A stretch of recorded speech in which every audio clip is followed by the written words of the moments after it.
घुमा दी दशहरा के मेला दुर्गा पंडाल देखम भीड़ रेला। ए जीजा जी चली ना घुमा दी दशहरा के मेला दुर्गा पंडाल देखम भीड़ रेला। माइके खुले गईले पट जीजा जी लेके चली ना बुलेट जीजा जी अबे करी जानी लेटे जीजा जी लेके चली ना बुलेट जीजा जी अबे करी जानी लेटे जीजा जी।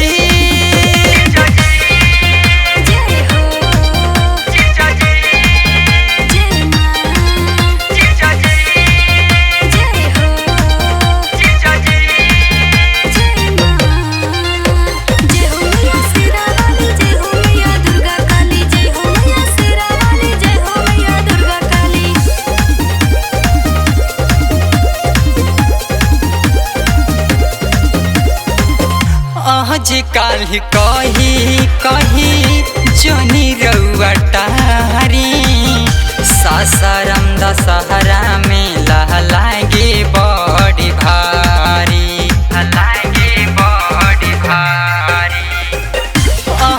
काल कही जोनी रउआ टारी सासाराम दशहरा में लागे बड़ी भारी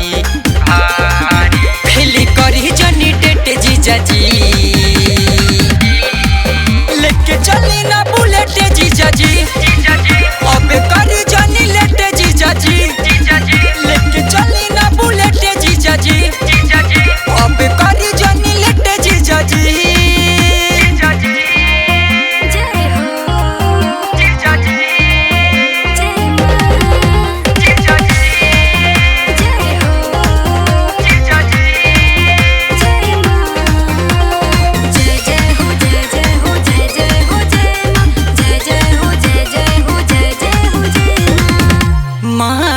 के दर्शन कके चढ़ल जाई झूला पे अमुके से जीजा जन फुसलाई रसगुल्ला से